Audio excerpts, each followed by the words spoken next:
What's up, guys? So as I'm on my ideation walk this morning, I wanted to talk about the differences between branding and marketing. I get DMs from you guys asking me, what can my team do in terms of marketing?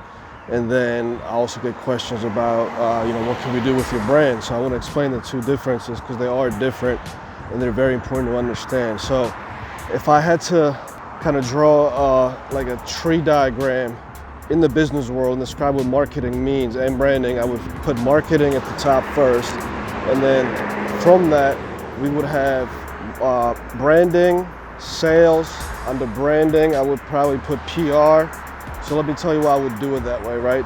Marketing is mainly describing the action of taking on different strategies to put your product, your service, and your brand out there. That's why I put branding under marketing, right? So, marketing strategies are sometimes one-off, sometimes a year-long marketing strategy. It really depends. But let me first describe what the brand aspect means, really, because the brand is your identity. It's your story, your personality, your values, your morals, all of that good stuff. And that's very important to understand, because if your brand sucks, then no matter how creative your marketing is, it may not work that well. You may be going against the grain every single time you devise a new marketing strategy.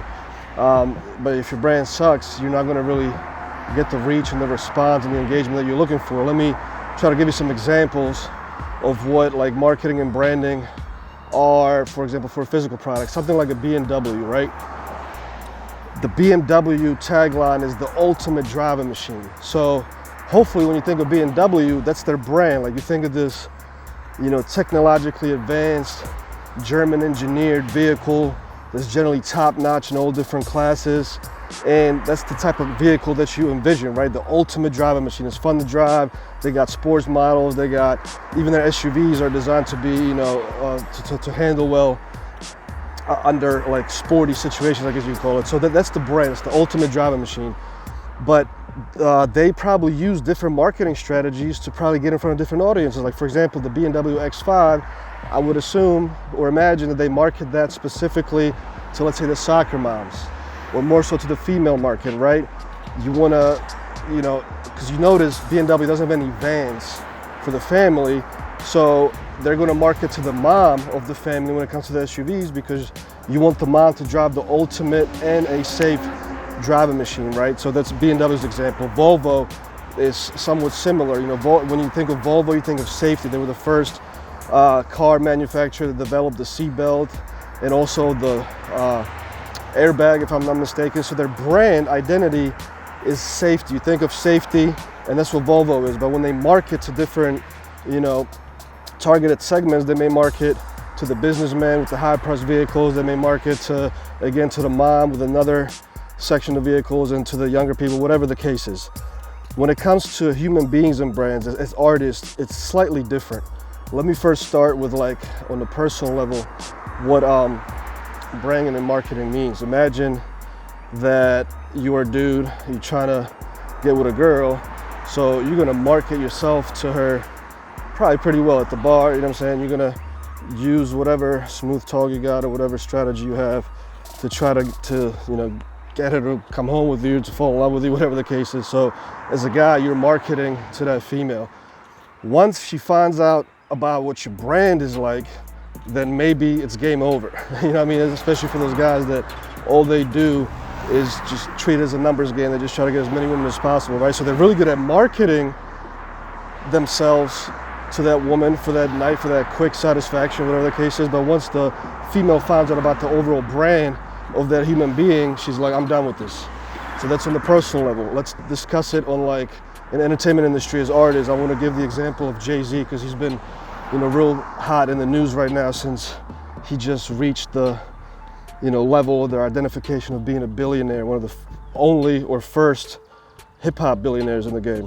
Congrats to him. But let's talk about his brand, right? Because the brand evolved as well over the years. But Jay-Z was always the top echelon rapper, the businessman. He always marketed himself as the businessman, the mogul, making the millions, always being on the innovative front of the hip hop game. And that's kind of what you think of him, right? He's the more mature rapper. He was never the, young party type, only caring about girls, money and cars type of rapper. He was more of a businessman, mogul type rapper, right? And his brand evolved because when he was younger, he was a certain way. And you notice as he grew, his mentality matured, his perspectives matured, they changed. So when he put out the last album, he didn't try to cater to the young audience, to the 13 to 25-year-old, which there's nothing wrong with that. He could have. He's a smart businessman. He could have figured out how to brand himself to that audience, but instead he just remained himself at the age that he is now, with all the information that he's attained from over the years. And he essentially, used that as his brand, continuation of his brand evolution. And that's why when people listen to him, there are probably a lot of young people listening to him still, but it's mainly, my generation, us that grew up with him, as youngins in high school listening to him, right? So I just wanted to kind of give that example and let you guys understand what marketing and branding is. So our team, our company can definitely help with your marketing because, we are very good at taking that action on the digital front, on the digital marketing side. We're very scientific about it. We know how to determine your target audience. We know how to push your product. But hopefully you have decided what your brand is, what your brand identity, your story, your morals, how you're going to carry yourself. And hopefully you already decided what that is. Now, I can personally consult to you and tell you what, a good brand could be. But, you kind of have to find that within, and it's something that's going to follow you and either make your career or it could break your career. You know what I mean? And let me give you, before I end this video, I want to give you another brand that's more eccentric, right? Like Lady Gaga, for example.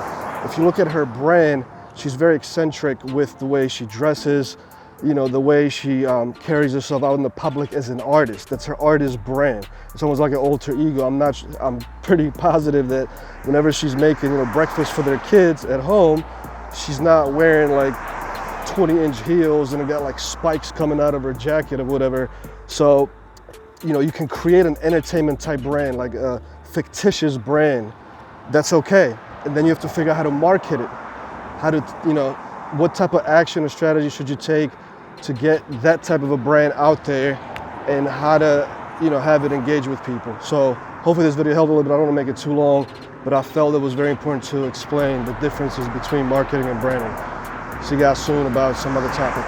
Peace.